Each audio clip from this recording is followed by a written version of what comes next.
Okay, so I know I haven't posted in ages, and that's because I'm working on a really difficult project and I'm trying to get it done. Hopefully, it will be finished soon and I can post about it. It's pretty cool, pretty complicated, but in the meantime, I've been doing some head practice, right? Because I want to just sort of fine tune things and get things straight. And I've also been playing with remesh instead of Dynatopo, and I like it in ways. Problem is, I still have an old computer, so I got to do things a little different. I can't just leave the modifier on and sculpt with it. I have to apply it, sculpt, and then if I, do certain stuff, I have to apply it again. Otherwise, it just slows my machine down too much. However, what I do like about it is when I sculpt something and smooth it out, it doesn't disappear entirely. It just smooths. When I do that with Dynatopo, a lot of times, I'll sculpt something, I'll, clay brush it, and then I'll go to smooth it out, and then everything I did just disappears. Really frustrating. But that doesn't happen with with remesh rather. However, it is weird. I don't know whether it's me or the fact that I'm using a Mac. Go on, bash Mac. I know you're dying to. But I found it inconsistent. Like when I first started messing with remesh, I would subsurf to like level 2 and then I would remesh to point 1.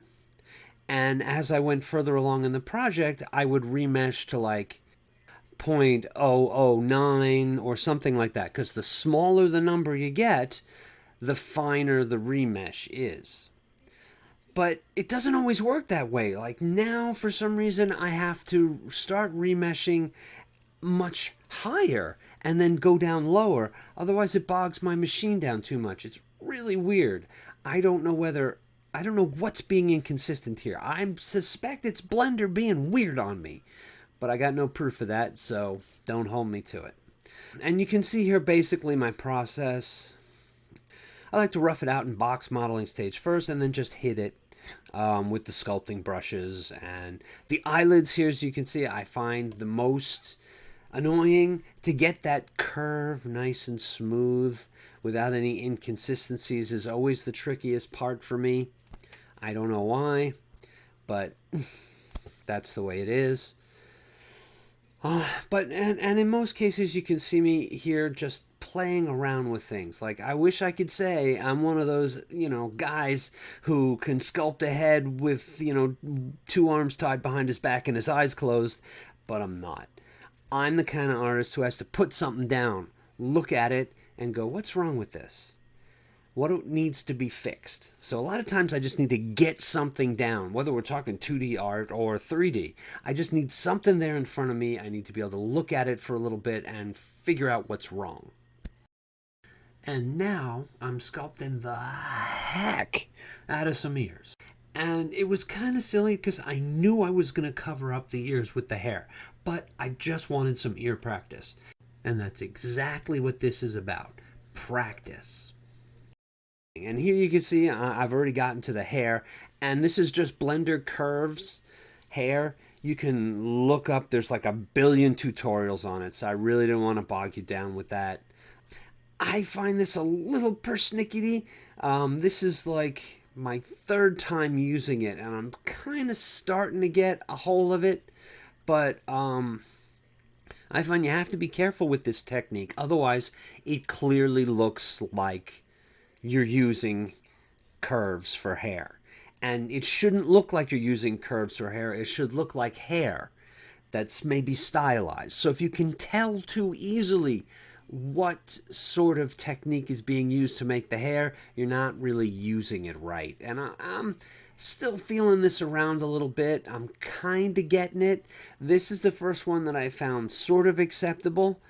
But as you'll see when we're going to be done here in a little bit, and I slow it down and I give you a slower 360 to let you see it, there's still issues. It takes work and it takes practice, and there's no other way around it. A lot of times what's really going on here in sculpting is there's very little technique you need to understand. Most of it you can pick up from me or a billion other YouTubers out there.